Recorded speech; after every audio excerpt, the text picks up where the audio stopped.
নমস্কার দর্শক বন্ধুরা, দেখছেন ডিডি ত্রিপুরার বিশেষ হেলথ টক শো হ্যালো সুস্বাস্থ্য, যে অনুষ্ঠানে আপনাদের সবাইকে আমরা সুস্থ রাখার চেষ্টা করি। আমরা চাই আপনারা যেন রোগশোক থেকে দূরে থাকেন।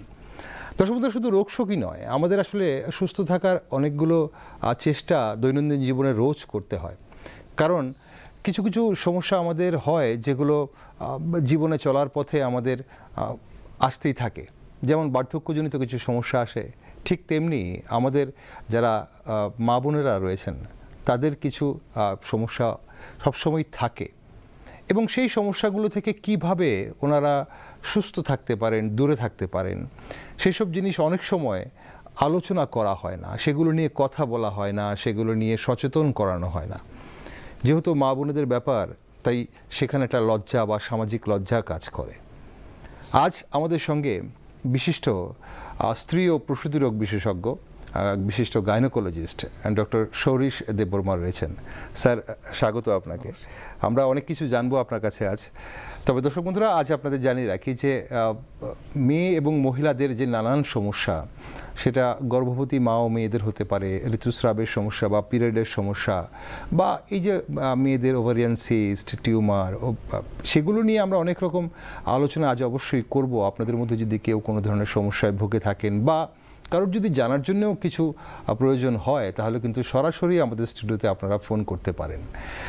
আর আপনারা জানেন, প্রত্যেক বৃহস্পতিবার দিন এই অনুষ্ঠান আপনারা সরাসরি ডিডি ত্রিপুরার পর্দায় দেখেন, তো ফোন করবেন অবশ্যই যদি আপনার প্রয়োজন হয়। তবে আজ আমরা গাইনি সমস্যা নিয়ে কথা বলবো, মেয়ে এবং মহিলাদের যে গাইনি সমস্যা, তা নিয়ে আজ আমরা আলোচনা করব। স্যার, গাইনি সমস্যা তো একটা ভাস্ট সাবজেক্ট, মেয়ে এবং মহিলাদের অনেক কিছু জানার আছে। দেখি দর্শক বন্ধুরা কি জানতে চান। কিন্তু আমার একটা জিনিস জানতে ইচ্ছা করে স্যার, ইনফার্টিলিটি, বিজ্ঞান তো এতটাই এগিয়ে গেছে, চিকিৎসা বিজ্ঞানও আজ অনেকটা এগিয়ে গেছে। ইনফার্টিলিটি বা মা হবার পথে যে একটা বাধা থাকে, সেটা বেসিক্যালি কেন হয় স্যার, মানে এই জিনিসটা? দেখুন, ইনফার্টিলিটি এমন একটি সমস্যা যার অনেক কারণ থাকে, পেছনে অনেক কারণ থাকে। মোটা করে বলতে গেলে তিনটে আমরা কমন কারণ যেটা দেখি আমাদের দৈনন্দিন চিকিৎসা এবং ক্লিনিক্যাল প্র্যাকটিসে। একটি হলো মেল ফ্যাক্টর বা পুরুষের কোনো কারণে, পুরুষের মধ্যে কোনো একটা কম কিছু থাকার কারণে এটা হয়। আর ফিমেল ফ্যাক্টর, মহিলাদের মধ্যেই যে কোনো একটা ফ্যাক্টর, কোনো একটা কারণ কাজ করছে। এবং দেখা যাচ্ছে অনেক সময় পুরুষ মহিলা দুজনেই ঠিক, ওদের মধ্যে ইনভেস্টিগেশন করার পরে, তদন্ত করার পরেও দেখা যাচ্ছে ওদের দুজনের মধ্যেই সব কিছু ঠিক আছে, কোনো প্রবলেম নেই, তারপরেও দেখা যাচ্ছে হচ্ছে না, চিকিৎসা করার পরেও প্রেগনেন্সি আসছে না। ওইটাকে আমরা তখন আনএক্সপ্লেইনড ইনফার্টিলিটি বলি আর কি। আচ্ছা, তো যদি পুরো জিনিসটাকে আমরা ডিভাইড করি, আমরা দেখি কতটুক পার্সেন্টেজ মেল ফ্যাক্টর, কতটুক পার্সেন্ট ফিমেল ফ্যাক্টর। 30%ই কেস দেখা যাচ্ছে মেল ফ্যাক্টরের কারণে প্রেগনেন্সি হচ্ছে না। আচ্ছা, যেখানে পুরুষদের সমস্যা থাকে কিছু না কিছু। আচ্ছা, 40% ক্ষেত্রে দেখা যাচ্ছে ফিমেলের মধ্যে কোনো, মানে মহিলাদের মধ্যে কোনো প্রবলেমের কারণে এটা প্রেগনেন্সি আসছে না। আচ্ছা, আর বাকি রইল আনএক্সপ্লেইনড, যেখানে কোনো কারণ খুঁজে পাওয়া যাচ্ছে না। ঠিক, বাকি 30%ই তাহলে আনএক্সপ্লেইনড, সেখানে কোনো কেন হচ্ছে সেটা বোঝা যাচ্ছে না। ঠিক, দর্শক বন্ধুরা, আমাদের এই সমাজে, আমাদের দেশে বিশেষ করে এটা নিয়ে কিন্তু আমাদের এই সমাজে, সভ্য সমাজে একটা ভ্রান্ত ধারণা অনেকের মধ্যে কিন্তু এখনও কাজ করে, যে যেখানেই মায়েদের মা হওয়ার পথে বাধা, সেখানে কিন্তু সেই মহিলাকে বা সেই মেয়েকে বা সেই নারীকে দোষারোপ করা হয় যে তার মধ্যে কোনো সমস্যা রয়েছে, তার জন্য হয়তো উনি মা হতে পারছেন না। সমস্যা পুরুষদেরও থাকে, এবং কিছু কিছু সমস্যা থাকে যেখানে নারী পুরুষ কারোরই সমস্যা নেই, কিন্তু তারপরও সেখানে মা হবার পথে বাধা থাকে, যেটাকে আনএক্সপ্লেইনড বলছেন ডাক্তারবাবু। চলুন, একজন বন্ধু আমাদের সঙ্গে এই মুহূর্তে টেলিফোনে আছেন, কি জানতে চাইছেন দেখি। হ্যালো, নমস্কার, কোথা থেকে বলছেন? বর্ধমান থেকে বলছি, পূর্ব বর্ধমান। বলুন, কি জানতে চাইছেন? বলছি, আমার নাতনির এক বাচ্চা হয়েছে, থাইরয়েড আছে মায়ের, কিন্তু বাচ্চাটা এই মুহূর্তে কথা বলছে না, এমনকি ডাকলে সাড়া দিচ্ছে না, নিজের ইচ্ছা মতো যেটা নিয়ে খেলছে সেটাতেই, মোবাইল দেখলে মোবাইল, না হলে অন্য কিছু, কিন্তু ডাকলে সাড়াও দিচ্ছে না, আর কথা ভালো করে হাঁটতেও পারছে না। কত বছর বয়স? মায়ের থাইরয়েডের জন্য হয়েছে, বাচ্চাটা 2.5 বছর। বাচ্চাটা 2.5 বছর। ওকে স্যার, মায়ের জানবেন তো কি থাইরয়েড আছে, বাচ্চাটা পেটে থাকা অবস্থায় থাইরয়েড ছিল। শিশু রোগ বিশেষজ্ঞের সঙ্গে পরামর্শ করেছেন আপনারা? আমি সেটাই বলতে চাইছি যে এটা তো আমাদের হ্যাঁ, সমস্যা। তা করেছি। আমি ডাক্তারবাবুকে জানতে চাইছি যে মায়ের সমস্যার জন্যই কি বাচ্চাটা হয়েছে। আচ্ছা, ঠিক আছে, আপনি সঙ্গে থাকুন। হ্যাঁ হ্যাঁ, সঙ্গে থাকুন স্যার। শিশু রোগ বিশেষজ্ঞের সঙ্গে পরামর্শ উনি করেছেন ওনারা। এখন উনি জানতে চাইছেন যে থাইরয়েডের ব্যাপারটা, এটা একটু জানার বিষয় আছে যে মার থাইরয়েড আছে বলছে, তার জন্য কি বাচ্চাটা এই ধরনের সমস্যা হচ্ছে? একটা কারণ হতে পারে, কিন্তু শুধুমাত্র এতটুক জিনিস মানে এতটুক ইনফরমেশন দিয়ে আমি পুরোটা বলতে এখন পারবো না যে কি কারণে বাচ্চাটা কথা বলতে পারছে না। অনেক কারণ থাকতে পারে। আচ্ছা, থাইরয়েড হলে মানে প্রেগন্যান্সি অবস্থায় যদি মার হাইপোথাইরয়েডিজম থাকে, থাইরয়েডের দুটো দিক থাকে, একটা হাইপো একটা হাইপার। হাইপো মানে যেখানে থাইরয়েড হরমোন শরীরে কাজ করছে না, আর আরেকটা হাইপার মানে প্রচুর পরিমাণে থাইরয়েড হরমোন আছে। এখন যেখানে বেশিরভাগ ক্ষেত্রে দেখা যাচ্ছে যেখানে মার শরীরে প্রেগন্যান্সির সময়ে থাইরয়েড হরমোনের পরিমাণটা কম আছে, সেই সময় থাইরয়েড হরমোন যদি আমরা ওই সময় যদি দিয়ে দেই, তাহলে জন্মের পরে বাচ্চার একটা কন্ডিশন হয় যেটা ইংরেজিতে আমরা বলি ডাক্তারি ভাষায় ক্রেটিনিজম। সেখানে বাচ্চার জিভ বেরিয়ে থাকে, বাচ্চার মুখ দিয়ে সবসময় লালা পড়ে, ওর ডেভেলপমেন্টাল ডিলে হয়, মানে দাঁড়াতে পারে না, হাঁটতে পারে না, কথা বলতে পারে না। এটা একটা কারণ হতে পারে, কিন্তু এটা খুবই কম। আজকালকার এটা খুব দেখা যায় না। থাইরয়েড ডিটেকশন করতে, মানে যে কম শরীরে থাইরয়েড আছে এটা ডিটেকশন করতে কোনো সমস্যা নেই। আজকে আমাদের দেশে যে কোনো একটা ডিস্ট্রিক্ট হসপিটালে হয়ে যায় এইসব পরীক্ষা। ওকে, তো আমার মনে হয় না সবটাই শুধু থাইরয়েডের জন্য হয়েছে সেটা আমি ভাবছি না। অনেক কিছু কারণ থাকতে পারে, সেটা খতিয়ে দেখলে আমরা বুঝতে পারবো। ওকে স্যার, এই যে আমরা ইনফার্টিলিটি কথা বলছিলাম স্যার, এখন যেটা বলছিলাম যে বিজ্ঞান তো অনেকটা এগিয়ে গেছে, তাহলে চিকিৎসা বিজ্ঞানও এগিয়ে গেছে, চিকিৎসা তো আপনারা করছেন। এখন সমস্যাগুলো কি হয় স্যার? মানে পুরুষদের মধ্যে সমস্যাটা কি থাকে, মহিলাদের মধ্যে সমস্যাটা কি থাকে, আর কি ধরনের চিকিৎসা হয়? সবাই অ্যাফোর্ড করতে পারেন কিনা সেই চিকিৎসা? দেখুন, ইনফার্টিলিটি বা বন্ধ্যাত্ব আমি শুরুতেই বলেছি মেল ফ্যাক্টর, মানে পুরুষদের মধ্যে যে মানে ফ্যাক্টর, যে কারণে পুরুষদের মধ্যে যে কারণে হয় সেটা মূলত শুক্রাণু যে তৈরি হয়, স্পার্ম যেটা ইংরেজিতে বলে, সেই স্পার্ম বা শুক্রাণু দেখা যাচ্ছে তৈরি হচ্ছে না। আচ্ছা, তৈরি হচ্ছে কিন্তু সেটা মানে ঠিক মতো নেই আর কি, মানে কোনো একটা অবস্ট্রাকশন আছে, শুক্রাণু শরীর থেকে বেরোতে পারছে না। এটা একটা কারণ হতে পারে। শুক্রাণু হয়তো আছে নর্মাল, কিন্তু শুক্রাণুর পরিমাণ কম। আচ্ছা, আবার শুক্রাণু হয়তো কিছু কম আছে, এবং শুক্রাণুর কতগুলি প্যারামিটার থাকে, কোন শুক্রাণুটা বেস্ট। আচ্ছা, তো এইগুলোর মধ্যে দেখা যায় অনেক সময় শুক্রাণুর মধ্যে কিছু খুঁত আছে। ওকে স্যার, আমি আসবো। আপনি বলছেন যে এখানে কি কি সমস্যা হয়, পুরুষদের মধ্যে কি ধরনের সমস্যা হয় এবং মহিলাদের মধ্যে কি ধরনের সমস্যা হয়, এবং অনেকে হয়তো সেটা জানেন, জানার পর কি ধরনের চিকিৎসা করতে পারেন সেটাও আমরা আলোচনা করবো আজ। কিন্তু একজন বন্ধু টেলিফোনে আছেন এই মুহূর্তে। হ্যালো, নমস্কার, কে আছেন আমাদের সঙ্গে টেলিফোনে? হ্যালো,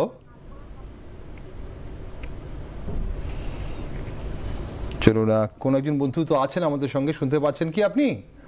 হ্যালো, না, চলুন।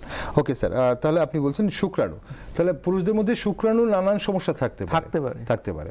ওকে, আর আজকালকার সময় যেটা আমি বলবো addiction, alcohol addiction, cigarette smoking, এগুলো একটা বিরাট কারণ। আচ্ছা, পুরুষ বন্ধ্যাত্ব হওয়ার কারণের পিছনের। আচ্ছা, মানে বিভিন্ন ধরনের নেশা। ওকে, আপনি অ্যালকোহল বলছেন, সিগারেট বলছেন, আজকাল অনেক ইয়াং জেনারেশনরা ড্রাগস ব্যবহার করছেন, সেটা কতটুকু ক্ষতিকারক সেটাও জানবো। উনি বোধহয় আবার আছেন আমাদের সঙ্গে, যুক্ত হয়েছেন। হ্যালো,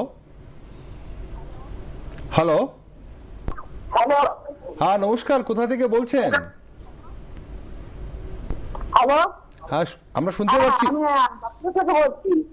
হ্যাঁ বলুন, কি জানতে চাইছেন বলুন, আমরা শুনতে পাচ্ছি, কি জানতে চাইছেন বলুন। আমি আমার নাতবের কথা জিজ্ঞেস করছি। হ্যাঁ বলুন। আমার নাতবউয়ের পেটে বাচ্চা এসেছিল 7 মাস হয়েছিল, 6 মাস হয়েছিল। আচ্ছা দিয়ে ডাক্তারে ফটো করার পরে দেখলো, দেখে পরে বললো বাচ্চাটার ব্রেনে গ্রোথ। তারপর হ্যালো, যোগাযোগ কি বিচ্ছিন্ন হয়ে গেল নাকি নেটওয়ার্কের সমস্যা হচ্ছে? আমরা দর্শক বন্ধু যিনি ফোন করেছেন আপনার কথা কিন্তু আমরা শুনতে পাচ্ছি না। হ্যালো, ওকে, আপনি ফোনটা ডিসকানেক্ট করে, যদি ফোনটা ডিসকানেক্ট হয়ে থাকে তাহলে আপনি আরেকবার চেষ্টা করুন ফোনটা করতে। 6 মাস আমরা শুনেছি, 6 মাস প্রেগনেন্সি ছিল, তারপর ডাক্তারবাবু বলেছেন বাচ্চাটির কোনো সমস্যা আছে, এতটুকু অবধি আমরা শুনেছি, এর বাড়ি শুনতে পাইনি। ওকে স্যার, তাহলে পুরুষদের আপনি বলছেন এই হচ্ছে সমস্যা। একটা হচ্ছে আপনি বলেন শুক্রাণুর সমস্যা থাকতে পারে, যেটা আমরা স্পার্ম বলছি, আরেকটা হচ্ছে বিভিন্ন ধরনের এডিকশান।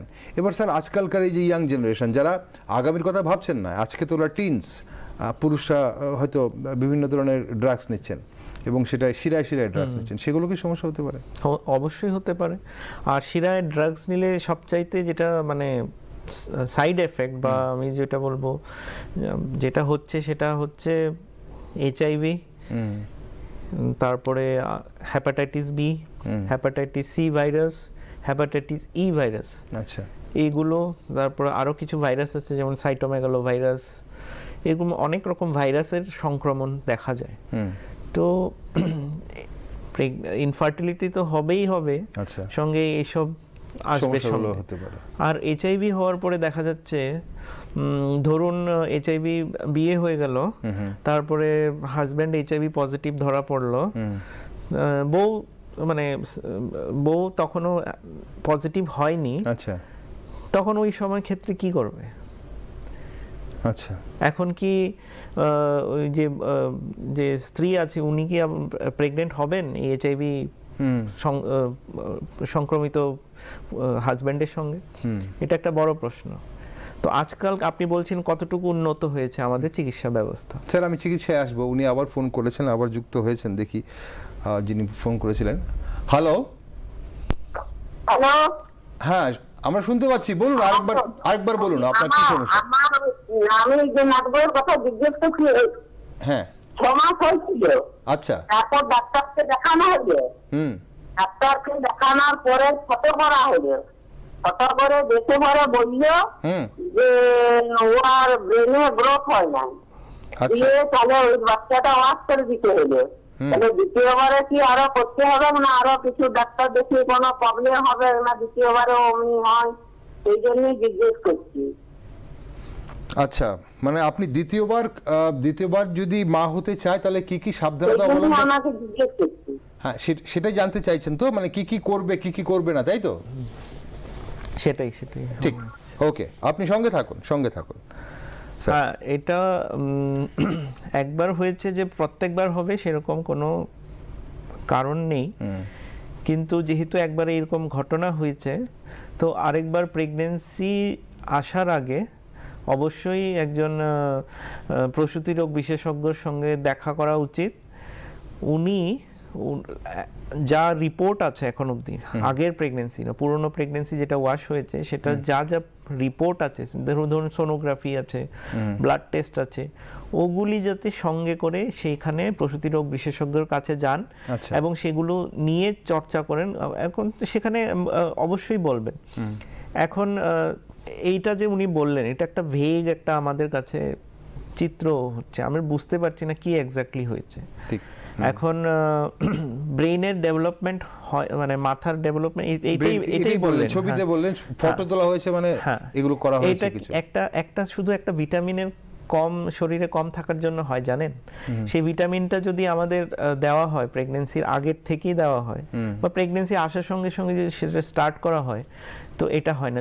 উনার কথা থেকে আমি যেটা বুঝছি এটাকে আমাদের ভাষায় বলছে অ্যানেনসেফালি, মানে মেডিকেল ভাষায় এটা অ্যানেনসেফালি। এটা খুব কমন হয় ফলিক অ্যাসিড ডেফিসিয়েন্সির কারণে। আচ্ছা, ফলিক অ্যাসিড না থাকলে শুরু হয়। তো ফলিক অ্যাসিড যাতে প্রেগনেন্সির 3 মাস আগের থেকেই শুরু করা হয়, মানে প্রেগনেন্সি আসার 3 মাস আগের থেকে যেন মানে শুরু করা হয়, এটাকে আমরা বলি ইংরেজি মানে প্রি কনসেপশনাল কাউন্সেলিং। মানে প্রেগনেন্সি আসার আগের থেকে ফলিক অ্যাসিড 3 মাস আগের থেকে স্টার্ট করবে, চেষ্টা করবে প্রেগনেন্সি যদি আসে পুরো প্রেগনেন্সি ফলিক অ্যাসিড খেয়ে যাবে। আচ্ছা, তো এইটা একটা সাবধানতা ওনাকে অবলম্বন করতেই হবে।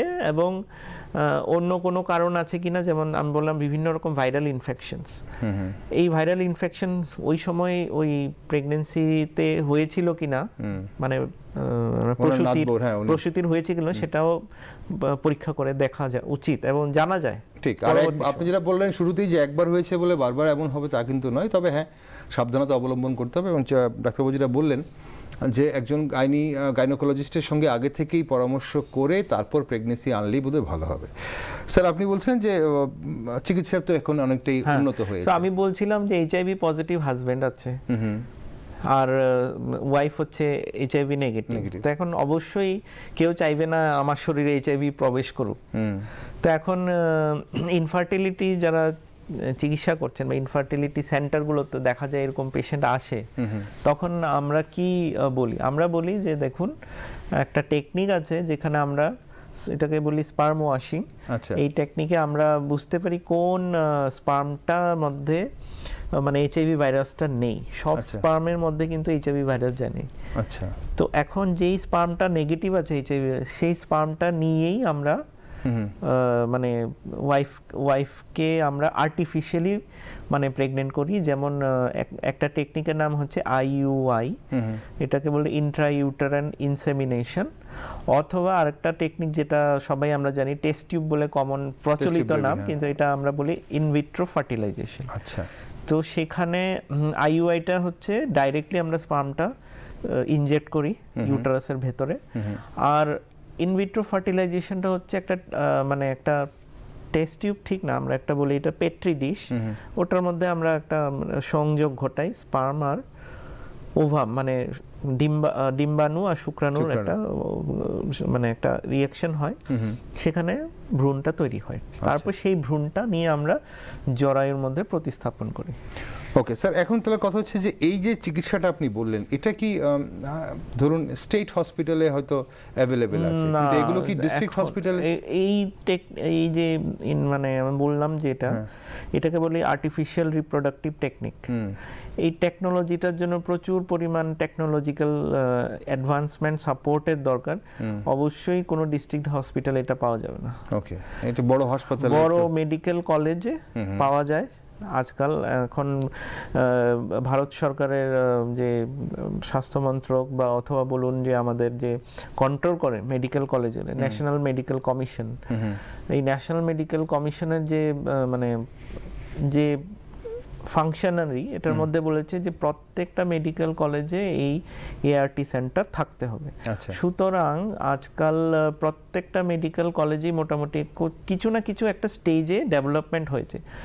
সব মেডিকেল কলেজেই যে একদম হাইয়েস্ট লেভেলের ডেভেলপমেন্ট হয়েছে এই টেকনিকটা সেটা আমরা কিন্তু হয়তোবা আমি যেটা বললাম একটু আগে আইইউআই, এই আইইউআই প্রসিডিউরটা হচ্ছে, কিন্তু ওই যে টেস্ট টিউব সেটা হচ্ছে। কিন্তু আইইউআই করেও তো মানুষের লোকজন প্রেগনেন্ট হচ্ছে, ইনফার্টিলিটি কাপলের মধ্যে প্রেগনেন্সি আসছে। ঠিক, তো এই ধরনের চিকিৎসা মেডিকেল কলেজগুলিতে উপলব্ধ করা হয়েছে এবং দেখা উচিত কোনখানে আছে। আচ্ছা, ঠিক স্যার, এটা তো আপনি এইচআইভির ক্ষেত্রে বললেন, ইন জেনারেল যারা ইনফার্টিলিটিতে ভুগছেন বা বুঝবেন কখন, কিভাবে বুঝবেন যে না আমাদের হয়তো কোনো সমস্যা আছে, আমি সেই বিষয়টাও জানবো। কিন্তু দর্শক বন্ধুদের জানিয়ে রাখি আজ আমাদের সঙ্গে বিশিষ্ট গাইনোকোলজিস্ট, স্ত্রী ও প্রসূতি রোগ বিশেষজ্ঞ ডক্টর সৌরিশ দেববর্মা রয়েছেন। আপনাদের যদি কোনো রকম কোনো সমস্যা থাকে স্ত্রী ও প্রসূতি রোগ সম্পর্কিত, তাহলে কিন্তু আপনারা সরাসরি ফোন করতে পারেন। আপনারা জানেন প্রত্যেক বৃহস্পতিবার দিন হ্যালো সুস্বাস্থ্য আপনারা সরাসরি ডিডি ত্রিপুরার পর্দায় দেখেন এবং প্রত্যেক সোমবার রাত 8টা থেকে 9টা তার পুনঃপ্রচার দেখেন, মানে এই পরের সোমবার রিপিট টেলিকাস্ট দেখবেন। স্যার, এই যে ইনফার্টিলিটির কথা বলছি, এখন ধরুন নবদম্পতি বা যারা হয়তো বিয়ে করেছেন বা মা হবার চেষ্টা করছেন, তো সেটা কি করে বুঝবেন? এটা কি কোনো সিমটম কিছু আছে বা নাকি নর্মালি বোঝা যায় যে না মা হতে পারছে না? সাধারণত আমরা যে ডেফিনেশন ইনফার্টিলিটি কখন বলবো, মানে স্বামী স্ত্রী সহবাস করছেন কোনো রকম কন্ট্রাসেপশন ছাড়া, 1 বছর বেশি সময় হয়ে গেছে, আচ্ছা, তারপরে যদি প্রেগন্যান্সি না আসছে, সেই সময় আমরা তখন বলতে পারি যে হ্যাঁ কিছু একটা সমস্যা রয়েছে এবং তদন্ত ইনভেস্টিগেশন করে দেখা উচিত কেন হচ্ছে না। তো 1 বছর হয়ে গেছে, সহবাস করছেন, স্বামী স্ত্রী একসঙ্গে থাকছেন, 1 বছরের উপরেও বেশি সময় হয়ে গেছে, 2 বছরও হয়ে গেছে, তারপরেও হচ্ছে না, তখন অবশ্যই এটা নিয়ে চিন্তা করা উচিত সেই দম্পতিকে।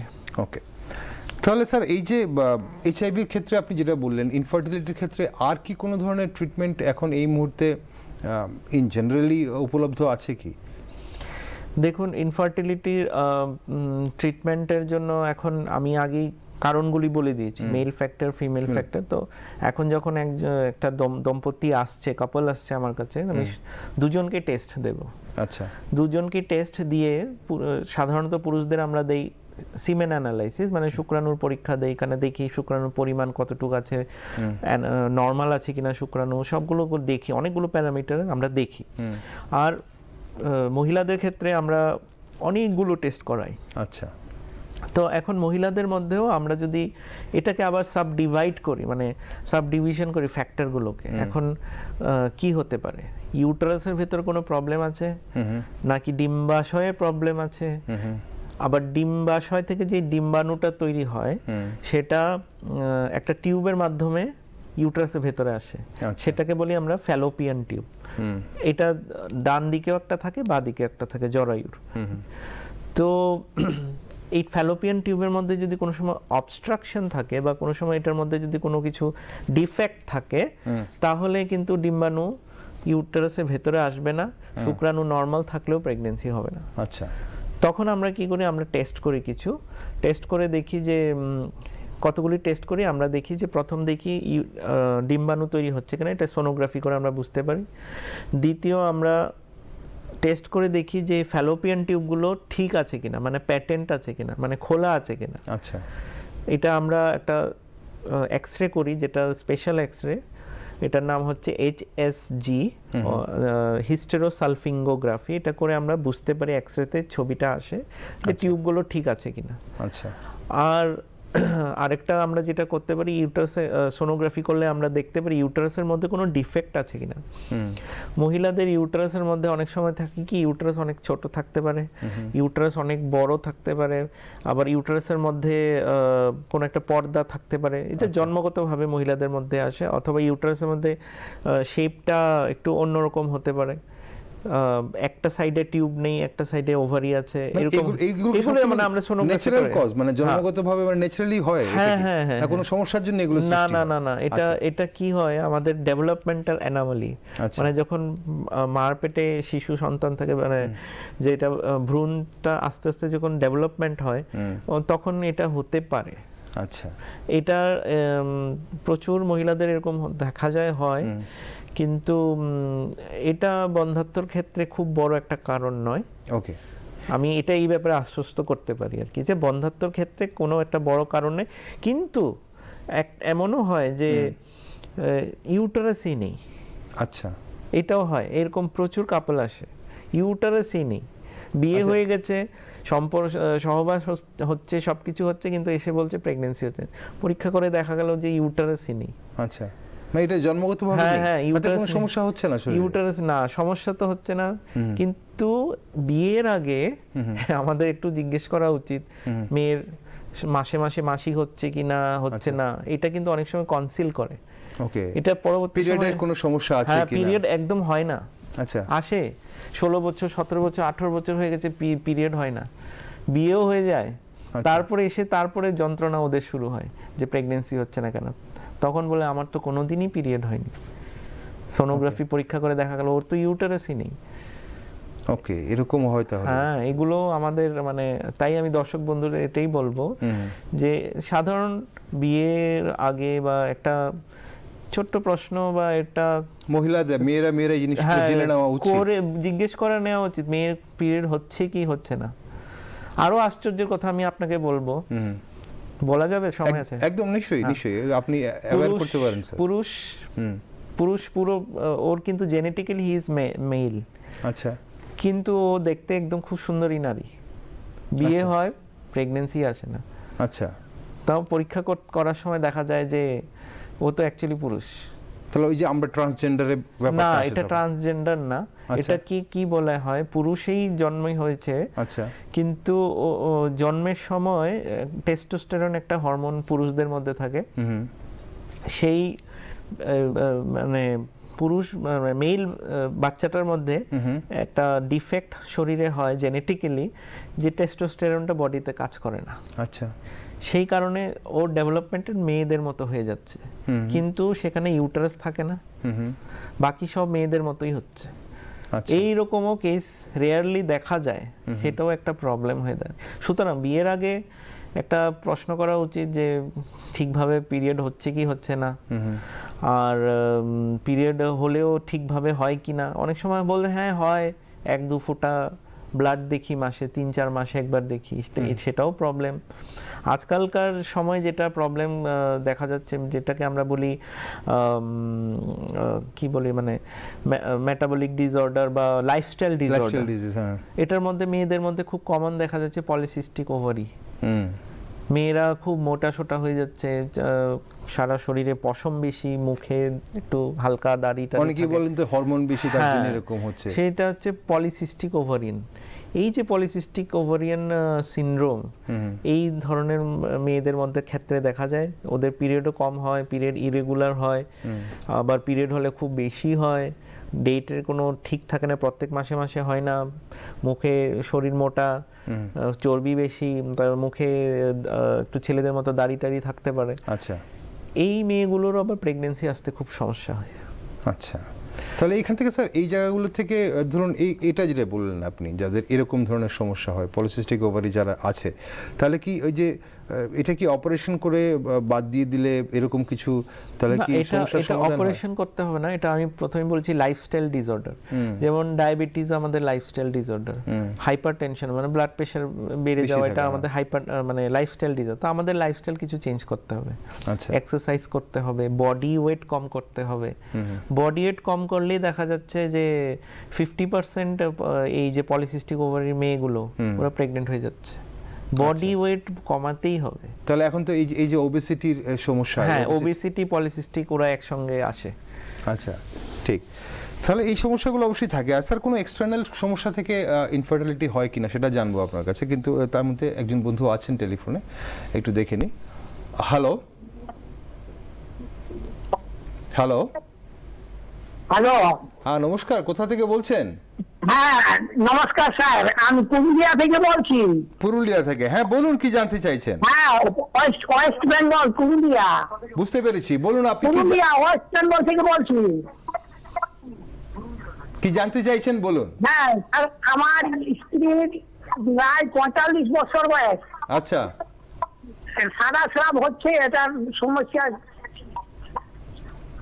আচ্ছা, ওকে। কতদিন ধরে এই সমস্যা হচ্ছে? কতদিন ধরে হচ্ছে সমস্যা? তো এটার সমস্যা হচ্ছে প্রায় আজ 1 বছর ধরে। 1 বছর ধরে। স্যার জানবেন সন্তান আছে কি? সন্তান আছে কি আপনাদের? হ্যাঁ আপনাদের সন্তান আছে কি? 1 বছর সমস্যাটা। না না, ছেলে মেয়ে বাচ্চা, আপনাদের ছেলে মেয়ে আছে কি? হ্যাঁ সন্তান আছে। আচ্ছা, ঠিক আছে ঠিক আছে, আপনি সঙ্গে থাকুন, টিভিতে দেখুন এবার স্যার কি বলছেন। স্যার হ্যাঁ, সাদা স্রাব বা যেটা, এটা খুব কমন প্রবলেম। 45 বছর বলেছেন, আর আমি যেটা জানতে চেয়েছি ওদের সন্তান আছে বলেছেন আছেন, তো 1 বছর ধরে হচ্ছে। তো আমি বলবো যে একটু স্ক্রিনিং করতে। স্ক্রিনিং কিসের? জরায়ুর মুখের, মানে জরায়ুর মুখ যেটা আমরা বলি সার্ভিক্স। সার্ভাইকাল ক্যান্সারের একটা লক্ষণ কিন্তু হতে পারে এই সাদা স্রাব, অতিরিক্ত সাদা স্রাব। ট্রিটমেন্ট করার পরেও থামছে না। আচ্ছা। তো আমি দর্শক বন্ধুকে বলবো যে আপনি কাছাকাছি কোনো একটা ভালো হসপিটালে গিয়ে পরীক্ষা করান এবং সার্ভাইকাল ক্যান্সার স্ক্রিনিংটা করিয়ে নিলে ভালো হবে। মানে খুব ফার্স্ট স্টেজে হতে পারে, এটা খুব আর্লি স্টেজে হতে পারে। আচ্ছা, এটা লক্ষণ হতে পারে, তো এটা একটা করিয়ে নিতে হবে। আর অবশ্যই কোনো রকম ইনফেকশন আছে কিনা এটাও ধরা পড়বে ওই পরীক্ষার সময়। আর ডায়াবেটিস যদি থাকে, তো ডায়াবেটিস থাকলেও খুব মানে ঘন ঘন এরকম সাদা স্রাবের সমস্যা দেখা যায় মহিলাদের মধ্যে। ওকে, চলুন স্যার, আমি যেটা জানতে চাইছিলাম ইনফার্টিলিটির ব্যাপারটা, শরীরে অন্যান্য সমস্যা থাকলে, ধরুন কারোর হাই ডায়াবেটিস আছে, কারোর আর্থ্রাইটিসের সমস্যা আছে, অনেকেরই আবার শরীরের নার্ভের সমস্যা, বা ধরুন জন্মগতভাবে চোখে বা শরীরে অন্যান্য কোনো সমস্যা আছে, তাদের কি এটার সঙ্গে কোনোভাবে রিলেটেড? এটা আপনি যেরকম ওবেসিটি যেরকমভাবে বললেন, পলিসিস্টিক ওভারি এবং ওবেসিটি এটা পাশাপাশি রিলেটেড, এগুলো কি রিলেটেড কোনোভাবে এটার সঙ্গে? না, শরীরের অন্য কোনো অঙ্গে কোনো রকম রোগ থাকলে খুব বেশি মানে ডাইরেক্টলি তো বলা যাবে না যে এটার সঙ্গে হচ্ছে ইনফার্টিলিটি হচ্ছে। তবে কোনো রকম মানে জেনেটিক ডিসঅর্ডার যদি থাকে, এটা তো ওই সময় পরীক্ষা, যখন এইরকম কাপল আসবে আমাদের কাছে, যখন পরীক্ষা করব তখনই ধরা পড়ে। আচ্ছা, যেমন আমাদের দেশে এটা খুব কম। আচ্ছা, কিন্তু ইউরোপিয়ান কান্ট্রিজে একটা মানে ফ্যামিলিতে ডিজিজটা আসে, মানে যেটা বলি আমরা জেনেটিক ডিসঅর্ডার, হেরিডিটারি ডিসঅর্ডার। আচ্ছা, মানে বংশ পরম্পরায় আসতে পারে, যদি বাবার থাকে তো ছেলেরও হতে পারে এরকম। সেটাকে আমরা, যেটা খুব কমন ওই ইউরোপিয়ান কান্ট্রিজে, এটাকে আমরা সিস্টিক ফাইব্রোসিস। আচ্ছা, সিস্টিক ফাইব্রোসিসে কি হয়, ওইখানে যে শুক্রাণুটা পাস হওয়ার একটা মানে পথ থাকে, একটা টিউবের মতো থাকে, এটাকে আমরা বলি ভাস ডিফারেন্স। এটা থাকেই না। আচ্ছা, এটা অ্যাবসেন্ট থাকে, মানে থাকে না শরীরে। মেয়েদের ক্ষেত্রে? না, পুরুষদের ক্ষেত্রে। আচ্ছা, তো সেই ক্ষেত্রে প্রেগন্যান্সি হওয়ার কোনো মানে চান্স নেই। আচ্ছা। আর আরেকটা আজকাল দেখা যাচ্ছে, জিমে যায় অনেক ছেলেরা, জিম যায়, একদম জিম গেলে স্টিরয়েডস ইনজেকশন করছে, বা স্টিরয়েডস নেই, অ্যানাবলিক স্টিরয়েডস। তো অ্যানাবলিক স্টিরয়েডস নিলে দেখা যায় ওখানে যে স্পার্ম কাউন্টটা সেটা কমে যায়, বা একদম স্পার্ম তৈরি হয় না। ওকে, তো ওই রকম ক্ষেত্রেও প্রেগন্যান্সি, তাহলে এটাও কিন্তু একটা মানে সচেতন হবার জায়গা, যে যারা জিম করছেন বা যারা হেলথ কনসিয়াস, স্টেরয়েড ইউজ করতে গিয়ে তারা কিন্তু আগামীর ভবিষ্যতের কিন্তু সমস্যা করে দিতে পারেন। আর কোন কোন জায়গায় স্যার অ্যাওয়ার, কেন জিম তো স্যার আজকাল অনেক মেয়েরাও করছেন, তো তাদের কি কোনো ধরনের অ্যাওয়ারনেস প্রয়োজন আছে? মেয়েদের ক্ষেত্রে ঠিকই আছে, কোনো ওরা তো ভালোর জন্যই করছে, ওয়েট কমাবে এই সময়। পুরুষ ছেলেরাও ভালোর জন্যই করছে, কিন্তু স্টিরয়েডসটা নিলে দেখা যাচ্ছে যে এখানে মানে শুক্রাণুর মধ্যে ডিফেক্ট দেখা যায়, বা তৈরি হয় না শুক্রাণু। স্যার, ওভারিয়ান সিস্টের কথা আপনি এক্ষুনি সিস্টের কথাও বলছিলেন, ওভারিয়ান সিস্ট একটা খুব, সেটা আগেও ছিল এখনো আছে, এটা কি বেসিক্যালি ন্যাচারালি হয়, মানে এটা কি কোনো নাকি কোনো ধরনের? হ্যাঁ, ওভারিয়ান সিস্ট নিয়ে খুব একটা ভীতি আছে সমাজে, আমি দেখেছি। ভয় পাওয়ার কোনো কারণ নেই, আমি সবাইকে বলছি এটা সিস্ট, যেটা পলিসিস্টিক ওভারিয়ান যেটা বলছি, এত ছোট সিস্ট, মানে মিলিমিটারে হবে, মানে চোখে দেখার মতো না, এটা হাতেও ধরা যাবে না, চোখেও দেখা যায় না, শুধু সোনোগ্রাফিতে এটা মানে দেখা যায়। কিন্তু সিস্ট থাকলেই যে ভয় পেতে হবে এইরকম কোনো কারণ নেই। সাধারণ চিকিৎসা, ওষুধে, লাইফস্টাইল আমি যেটা বললাম চেঞ্জ করলে, আমাদের ওবেসিটি কন্ট্রোল করলে এগুলো চলে যায়। তো এটা নিয়ে ভয়, অনেকেই বলে অনেকগুলো সিস্ট আছে একটা না, এই জন্য তো পলি কথার অর্থ হচ্ছে অনেক, ইংরেজিতে পলি কথা হচ্ছে অনেক। আচ্ছা, তো এই জন্য পলিসিস্টিক, মানে অনেকগুলো সিস্ট, দানা দানা মতো। আমি ধরি ওভারি সাইজ যদি ধরি আমি 3 to 4 সেন্টিমিটার, এটার মধ্যে পলিসিস্টিক ছোট ছোট ছোট ছোট দানা হয়, মাইক্রোস্কোপিক, চোখে দেখা যায় না। আচ্ছা, একটা দানা হয়তো মসুরি ডালের একটা দানার থেকেও ছোট।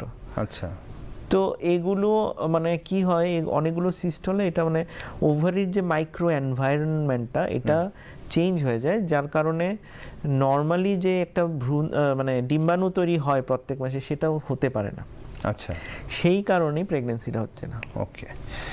ওকে স্যার, আসবো এই বিষয়ে আলোচনায়। আরেকজন বন্ধু অপেক্ষা করছেন এই মুহূর্তে টেলিফোনে। হ্যালো,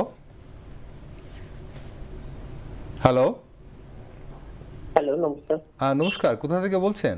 হ্যাঁ, আমি মুর্শিদাবাদ থেকে বলছি। মুর্শিদাবাদ থেকে, হ্যাঁ বলুন, কি জানতে চাইছেন?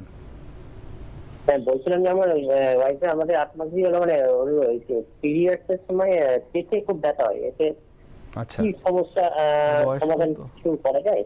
আচ্ছা, ওনার বয়স কত ডাক্তারবাবু জানতে চাইছেন? ওনার বয়স হচ্ছে 22।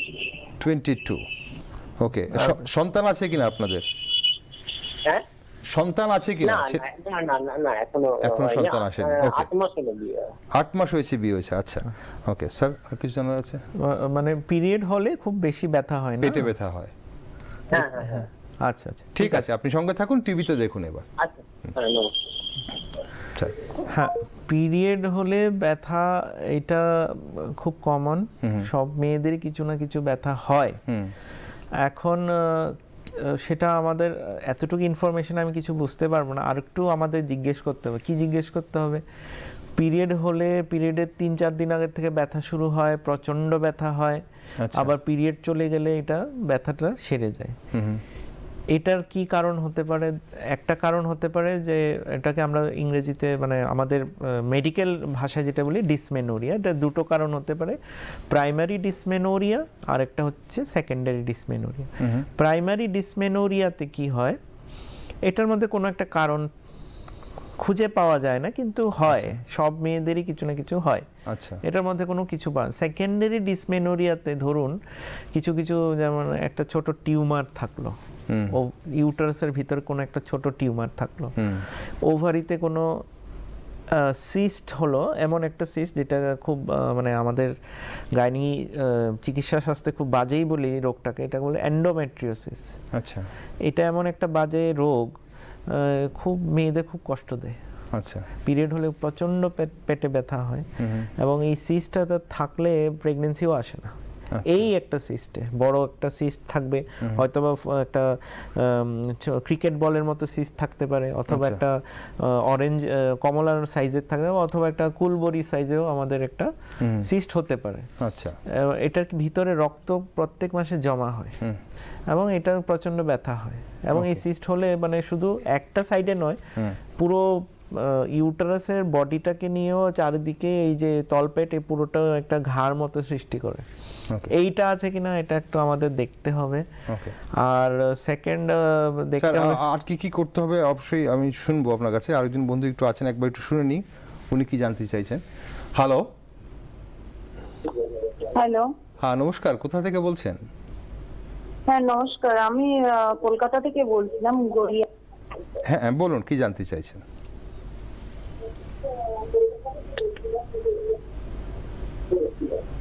আমি জানতে চাইছি ডাক্তারবাবু, আমার মানে যে সিজার, আমার একটা বাচ্চা আছে 4 বছরের, আমার সিজারের কাটাটা নিচের থেকে পুরো বাঁ সাইডটা থেকে প্রচন্ড যন্ত্রণা হচ্ছে, মানে পিরিয়ড চলাকালীন বলুন না, এমনি রিসেন্ট করেই আমার এই যন্ত্রণাটা হচ্ছে, আগে ছিল না। হতে হতে পুরো মাজার, মানে বাঁ সাইডে মাজার পেছন দিকটা চলে আসছে, পুরো পা পর্যন্ত, নিচে পর্যন্ত চলে আসছে যন্ত্রণাটা।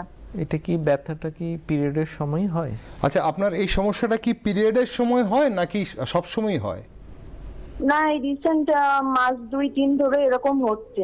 মানে রোজই হচ্ছে ব্যথাটা?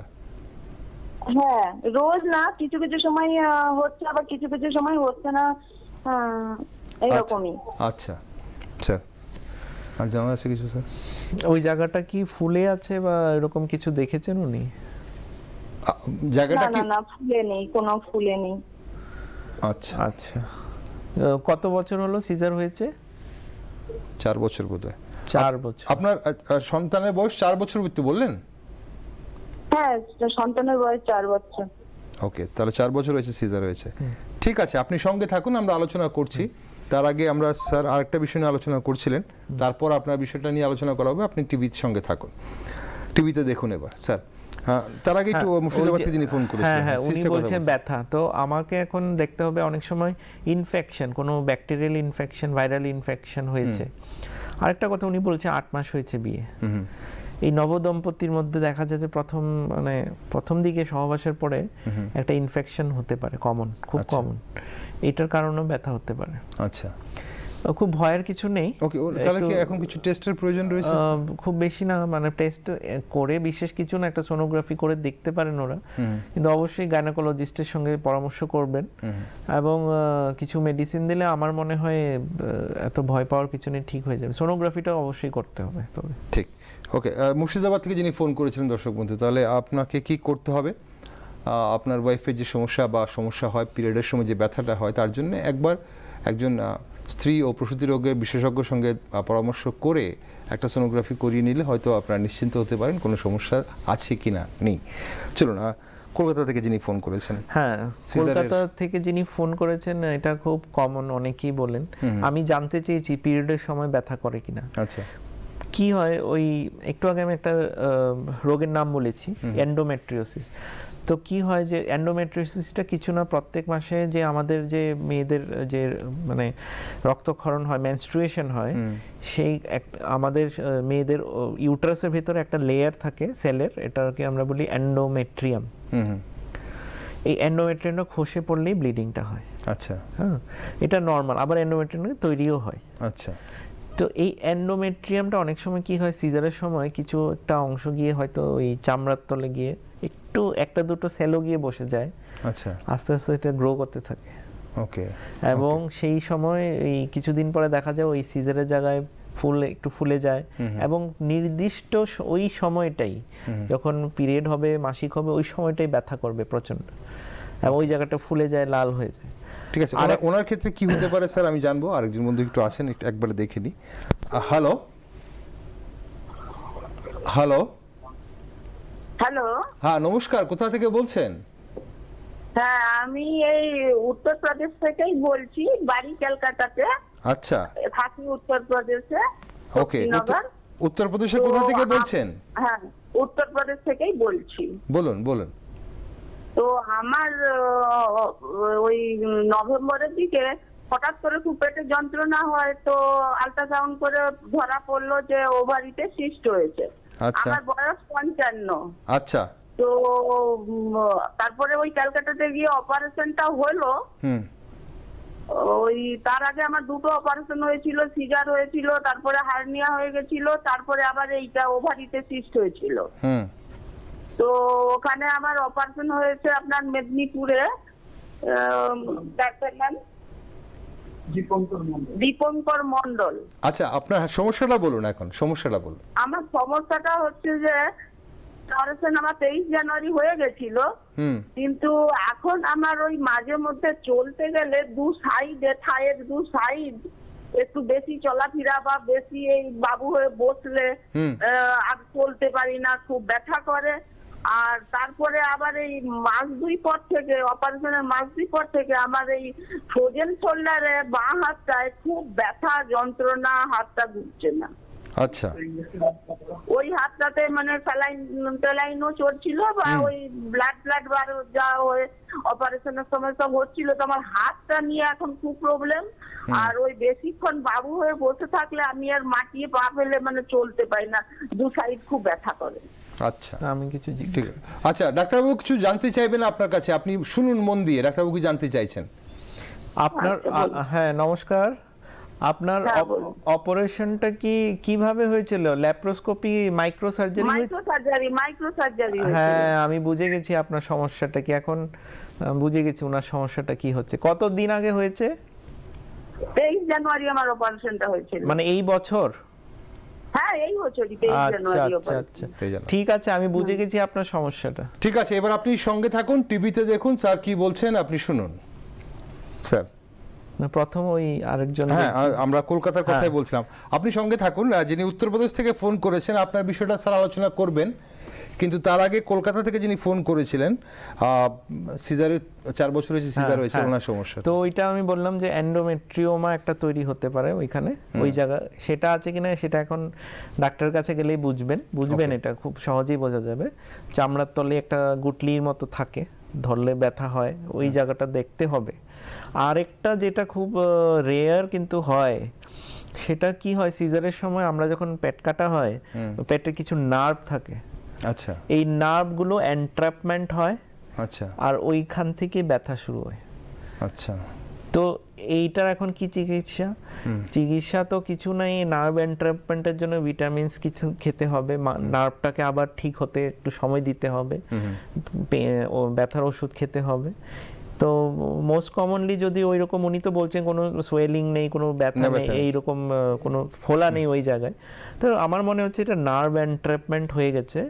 এটা খাওয়া দাওয়াতে কি ওনার কিছু মানে আমি তো সেটাই বলছি, মাল্টিভিটামিন একটু খেতে হবে ওনাকে। কি ধরনের জিনিস, মানে সাপ্লিমেন্ট নাকি এমনিতেই? সাপ্লিমেন্ট তো নিতেই হবে অবশ্যই, মাল্টিভিটামিন খেতে হবে। আচ্ছা।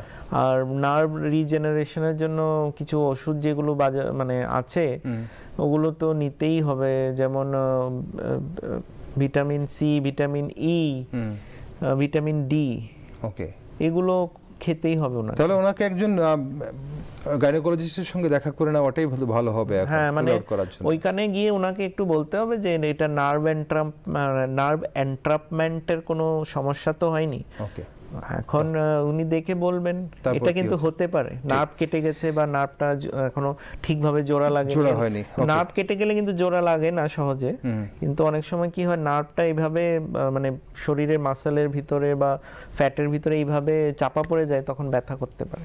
ওকে, উত্তরপ্রদেশ থেকে যিনি ফোন করেছেন ওনার কথায় আসবো, কিন্তু আরেকজন বন্ধু অপেক্ষা করছেন টেলিফোনে, একটু একবারে শুনে নিই উনিও কি জানতে চাইছেন। হ্যালো, আমি পশ্চিমবঙ্গের দক্ষিণ 24 পরগনা থেকে অসিত মন্ডল বলছি। হ্যাঁ বলুন অসিত বাবু, কি জানতে চাইছেন? আমি জানতে চাইছি যে আমার স্ত্রীর বয়স 50 বছর, 1 বছর খানেক হলো মেনোপজ হয়েছে। আচ্ছা। তো কিন্তু মাঝে মাঝে এখন একটু আধটু হোয়াইট ডিসচার্জ হয়, সেটা নিয়ে ডাক্তারবাবুকে যে দেখিয়েছিলাম, উনি প্রথমে সপ্তাহ খানেকের একটা কোর্স দেন, ওই একটা ভ্যাজাইনাল ক্যাপসুল দেন, তারপরে একটা অ্যান্টিবায়োটিকেরও মানে অ্যান্টিবায়োটিক ট্যাবলেটেরও কোর্স করেন। তারপরে তাও মাঝে সাঝে সেটা না কমায়, মানে উনি ফিজিক্যালি এক্সামিন করে দেখে বলেন যে জরায়ুটা নিচের দিকে নেমে এসেছে, সেই জন্য এরকম হচ্ছে। তাই এখন আমার প্রশ্ন যে তাহলে এখন কি করণীয়? ওকে স্যার, জানার আছে কিছু ওনার কাছে?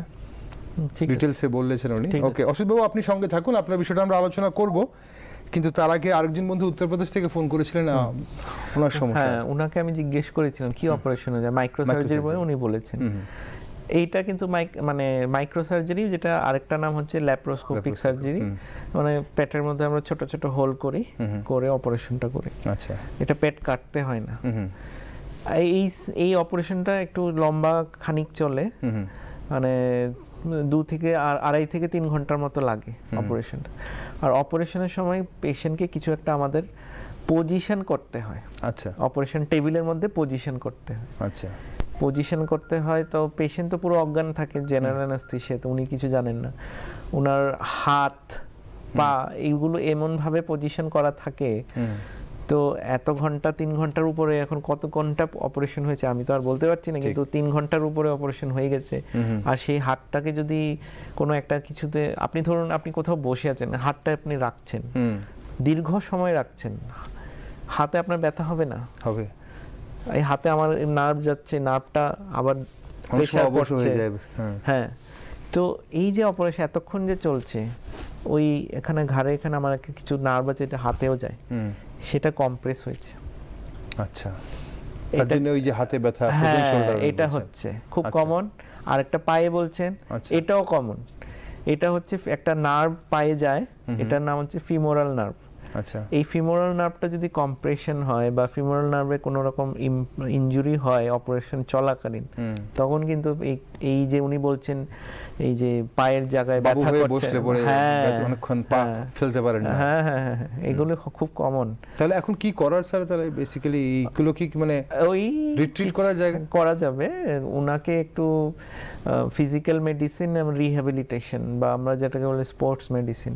আচ্ছা, ওই ফিজিক্যাল মেডিসিন এবং রিহ্যাবিলিটেশন, যেখানে ফিজিওথেরাপি এগুলো হয়, মানে পিএমআর রে দেবে, আল্ট্রাসোনিক রে দেবে, একটু এক্সারসাইজ করাবে, সাপ্লিমেন্ট দেবে। যে কোনো হাসপাতালেই থাকে এই ডিপার্টমেন্টটা, যে কোনো হাসপাতালে দেখাতেই হবে, মেডিকেল কলেজে তো থাকবেই।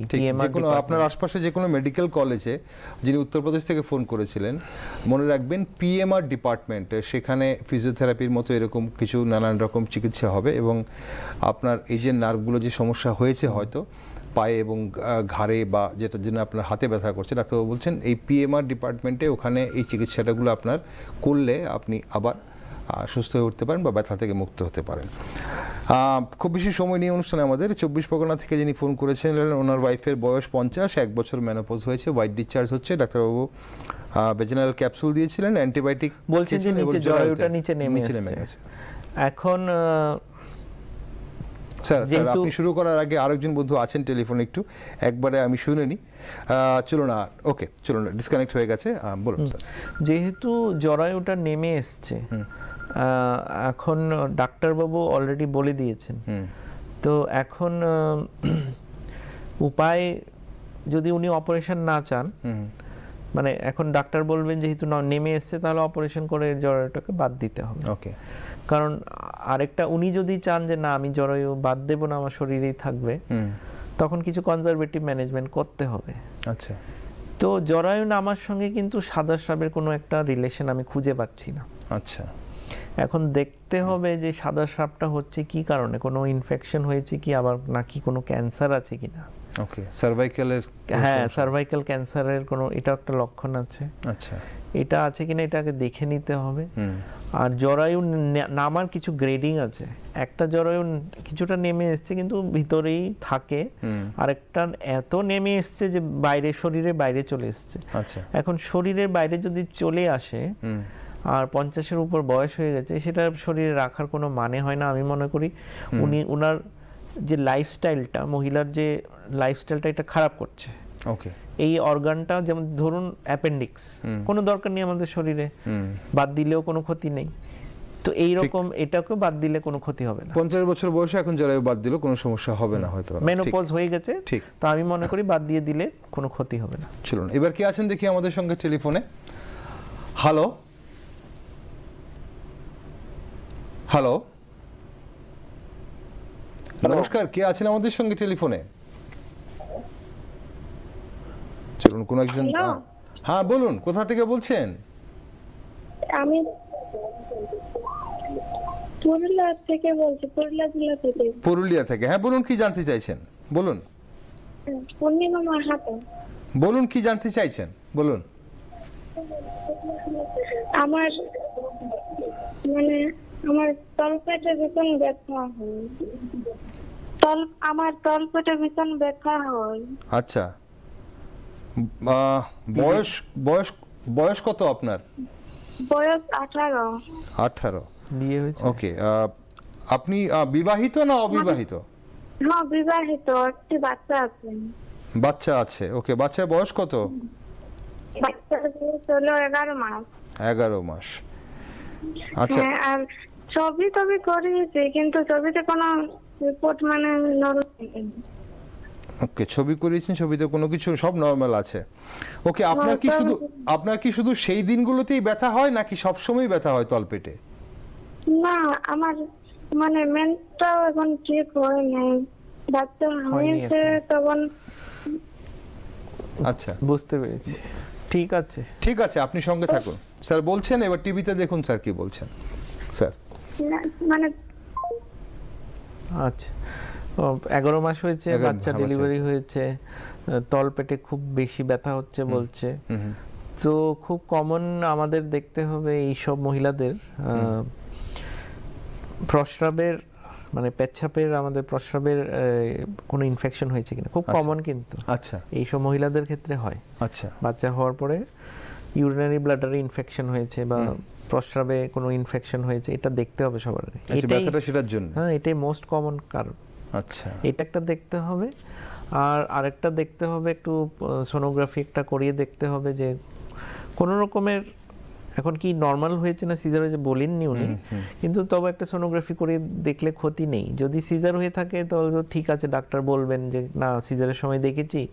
অনেক সময় সিজারের সময় ধরা পড়ে যে ডিম্বাশয়ে বা ওভারিতে ছোট্ট একটা টিউমার আছে, এগুলো তো এইরকম কোনো ঘটনা হয়েছে কিনা তো একটা সোনোগ্রাফি করিয়ে দেখতে পারে এবং সবার আগে উনি বলেছেন ছবি করেছেন কেন কিছু নেই, তেমন কিছু নেই ধরে না, তাহলে এটা ইনফেকশন হয়েছে, ইউরিনারি ইনফেকশন হয়েছে, প্রস্রাবে ইনফেকশন হয়েছে। হ্যাঁ, এটাই কমন হয়েছে। এটাকে তার জন্য তাহলে ট্রিটমেন্ট করাতে হবে। হ্যাঁ, ডাক্তারের কাছে যেতে হবে, পেচ্ছাপে পরীক্ষা করতে হবে, কালচার করতে হবে এবং আমি মানে বলছি এটাই মোস্ট কমন। এটার সঙ্গে মানে ওভারির বা এইসব ধরনের কোনো সমস্যা? না, এটা তো আমাদের প্রস্রাবে ইনফেকশন হয়েছে। আর এখন গরম, প্রচন্ড গরম, জল খেতে আমরা ভুলে যাই। ডিহাইড্রেশন হলে প্রচন্ড এই ইনফেকশন হবে, পেটে ব্যথা হবে, এইগুলো জল খেতে হবে এখন। ওকে, চলো না, আরেকজন বন্ধু আছেন আমাদের সঙ্গে এই মুহূর্তে। হ্যালো, নমস্কার, কোথা থেকে বলছেন? আমি দক্ষিণ দিনাজপুর থেকে বলছি। দক্ষিণ দিনাজপুর থেকে, হ্যাঁ বলুন, কি জানতে চাইছেন? আমি জানতে চাচ্ছি যে আমার 2 বছর থেকে 3 বছর ঠিক মতন হচ্ছে না, মানে বন্ধ হয়ে যায়, আবার লাল একটু আভা দেখা যায়, আবার বন্ধ হয়ে যায়। কিন্তু এই গত বৈশাখ মাসে 1 মাস থেকে মনে করতে হচ্ছিল, মানে প্রথম দিক থেকে চাপ আসছে, চাপ থেকে রক্ত, তারপরে আস্তে আস্তে কমতে কমতে কমতে কিন্তু এখন আবার নেই। হ্যাঁ, এরকম হচ্ছে। আচ্ছা, আপনার বয়স কত ডাক্তারবাবু জানতে চাইছেন? আমার বয়স 57 বছর। 57 বছর। স্যার, আর কিছু জানবেন ওনার কাছে? ওনার কোনো অন্য কোনো রোগ আছে কি? আচ্ছা, আপনার শরীরে অন্য কোনো সমস্যা নেই তো? ধরুন সুগার, প্রেসার, থাইরয়েড এরকম কিছু? আমার শরীরে ইয়ে আছে, হলো ওভারে না, ভুল বললাম, সুগার আছে। ওটা হচ্ছে লিভারটা একটু বড় হয়ে গেছে। আচ্ছা, ফ্যাটি লিভার আছে, সুগার নেই তো? প্রেসার আছে, না সুগার নেই। ওকে, প্রেসার আছে। ওকে, ঠিক আছে, আপনি সঙ্গে থাকুন, টিভিতে দেখুন স্যার কি বলছেন এবার। স্যার, ওনার বয়স 57 বলেছেন, 57 ইয়ার্স, আর বলছেন এইরকম ব্লিডিং যাচ্ছে, এটা কিন্তু ভালো লক্ষণ নয়। আচ্ছা, ওনাকে খুব তাড়াতাড়ি ডাক্তারের কাছে, গাইনোকোলজিস্টের কাছে যেতে হবে এবং খুব ভালোভাবে ইনভেস্টিগেশন করতে হবে। যদি সুগার থাকে এবং প্রেশারও থাকে, দেখা যায় জ্বরের ক্যান্সার হওয়ার কিন্তু চান্স থাকে। আর উনি যেভাবে বলছেন যে একটু একটু ব্লিডিং দেখেন, আবার থাকে না, এগুলো কিন্তু একটা লক্ষণ। কিন্তু তো জ্বরের সার্ভাইকাল ক্যান্সার হতে পারে অথবা জ্বরের ভিতরে ক্যান্সার হতে পারে। আর এত বয়স হয়ে গেছে এখনো হচ্ছে, এটা কিন্তু সাধারণত ইন্ডিয়ান মানে ভারতীয় মহিলাদের 52 ইয়ার্সের মধ্যে বন্ধ হয়ে যায়, 52 বছরের মধ্যে বন্ধ হয়ে যায়। শুরু মানে কবে থেকে মানে শুরু হয় স্যার, মানে বন্ধ হওয়া, মানে কম এজে যাদের বন্ধ হয় সেটা মানে কবে নাগাদ? মানে 50 প্লাস হলেই কি বন্ধ হয়, না 50 এর আগেও অনেকেই বন্ধ হয়? হ্যাঁ, মানে 48 থেকে 52 ইয়ার্সের মধ্যে বন্ধ হয়, মানে এই রেঞ্জটার মধ্যে বন্ধ হয়ে যায়, মেনোপজ হয়ে যায়। এখন যদি এত দিন হয়ে গেছে 57 ইয়ার্স, এটা সত্যি আমাদের একটা মানে রেড ফ্ল্যাগ। এটা আমাদের মানে চিন্তা করার বিষয়, কেন হচ্ছে এটা। খুব দ্রুত ওনাকে দেখাতে হবে ডাক্তারের কাছে গিয়ে। ওকে, দর্শক বন্ধু শুনলেন দক্ষিণ দিনাজপুর থেকে যিনি ফোন করেছিলেন, এবং তারও আগে 24 পরগনা থেকে যিনি ফোন করেছিলেন, অসিত বাবু, ওনার স্ত্রীর কথা বলছিলেন। আসলে একটু ভালো করে ট্রিটমেন্টের প্রয়োজন রয়েছে। ডাক্তারবাবু যেটা বলছেন, এই ধরনের সমস্যা অনেক সময় ওভারলুক হয়ে যায়, কী কারণে হচ্ছে ট্রিটমেন্ট করে ডায়াগনোসিস করাটা খুব প্রয়োজন। স্যার, অসংখ্য ধন্যবাদ স্যার, আজ অনেক কিছু আমরা জানলাম আপনার কাছ থেকে। আপনাকে চাইবো আবারও আমাদের স্টুডিওতে। আজকের জন্য ধন্যবাদ। দর্শক বন্ধুরা, যারা ফোন করলেন আজ, খুব গুরুত্বপূর্ণ বিষয় এগুলো। আমাদের পরিবারের মা বোনেরা সুস্থ থাকলে কিন্তু পরিবারটা সুস্থ থাকে। তাই ওনাদের কি হচ্ছে না হচ্ছে সেগুলো চেপে না রেখে, আমাদের সামাজিক লজ্জাকে একটা সাইডে রেখে অবশ্যই চিকিৎসা করিয়ে নেওয়া ভালো। ইনফার্টিলিটি চিকিৎসা ভালো আছে, তার জন্যে সময় থাকতে চিকিৎসকের সঙ্গে অবশ্যই দেখা করুন। আগামী বৃহস্পতিবার দিন আপনাদের সঙ্গে আবারও দেখা হবে। ততক্ষণ আপনারা সবাই ভালো থাকুন, সুস্থ থাকুন। নমস্কার।